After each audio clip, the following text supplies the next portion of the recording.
Good evening student. आज हम equilibrium chapter में आपको केमिकल इक्विलिब्रियम के जो कैरेक्टरिस्टिक है उसके बारे में बात करते हैं। यानी कैरेक्टरिस्टिक ऑफ केमिकल इक्विलिब्रियम तो कहता है कि पहला बात करें तो कहता है कि केमिकल इक्विलिब्रियम जो होता है वो डायनेमिक नेचर का होता है। डायनेमिक नेचर का मतलब रिएक्शन प्रोसीड करता है, यानी फॉरवर्ड डायरेक्शन में भी और बैकवर्ड डायरेक्शन में रिएक्शन होता रहता है। और रिएक्शन होने के दौरान भी ड्यूरेशन में भी कंसंट्रेशन जो रिएक्शन में प्रोडक्ट का होता है वो कांस्टेंट होता है, ठीक ना। स्टैटिक इक्विलिब्रियम नहीं बोलना। स्टैटिक का मतलब कि मोशन ही नहीं है, कुछ भी नहीं हो रहा है, तो ये डायनेमिक बोला जाता है। इसलिए बोला जाता है कि रिएक्शन आगे भी जा रहा है और पीछे भी जा रहा है। अब फाइनली हमें जो वैल्यू है यानी कंसंट्रेशन है वो सेम ही रह जाता है। हम मोशन में भी हैं फिर भी हम वहीं हैं, तो जब हमारा डायनेमिक इक्विलिब्रियम कहलाता है। दूसरा अगर हम बात करें तो कहता है कि रिएक्शन जो होता है इक्विलिब्रियम का वो बोथ साइड से हम अचीव कर सकते हैं, यानी रिएक्टेंट साइड को भी मिला दें तो प्रोडक्ट बनेगा। यदि प्रोडक्ट से चाहे तो रिएक्टेंट को बना सकते हैं, तो यानी दोनों साइड से अचीव कर सकते हैं। You can achieve from the both the side chemical equilibrium को।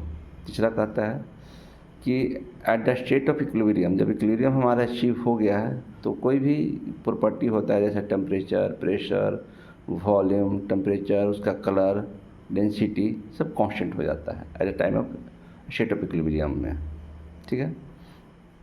नेक्स्ट पॉइंट कहता है कि कैटलिस्ट जो होता है वो स्टेट ऑफ इक्विलिब्रियम को डिस्टर्ब नहीं करता है, स्टेट ऑफ इक्विलिब्रियम को, मगर जो equally only the speed of the rate of reaction, यानी जो हमें स्टेट ऑफ इक्विलिब्रियम जो अचीव करने का जो टाइम होगा वो टाइम को घटाता है, यानी स्पीड अप कर देता है रिएक्शन को, जल्दी अचीव करेंगे ये हमें बताता है।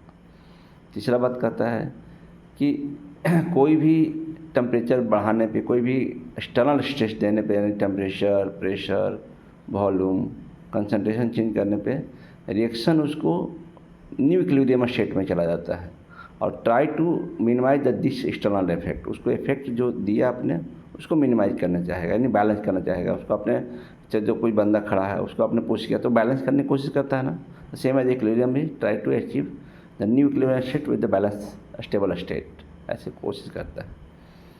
कहता है कि कंसंट्रेशन हम कुछ भी लें, जो इक्विलिब्रियम कांस्टेंट होता है वो डिपेंड नहीं करता है। यदि हम 2 मोल से हम रिएक्शन स्टार्ट करते हैं, 4 मोल से स्टार्ट करते हैं, तो इक्विलिब्रियम कांस्टेंट जो वैल्यू होगा वो डिपेंड नहीं करेगा।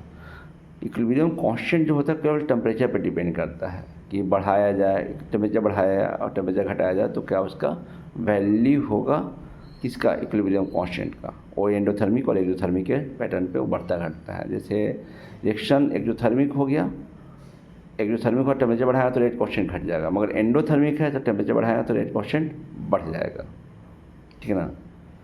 तो टेम्परेचर बढ़ाने पे भी इनडायरेक्टली हम कह सकते हैं कि रेट को अल्ट्रेशन मिलता है, तो reaction try to acquire the new equilibrium state, ऐसे बोलना है, ठीक ना।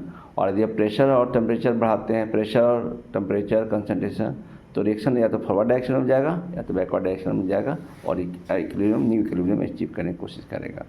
ये सब कैरेक्टरिस्टिक था, ठीक है ना। और अगले वीडियो में हम आपको कैरेक्टरिस्टिक ऑफ इक्विलिब्रियम कांस्टेंट के बारे में बताएंगे। Okay, thank you.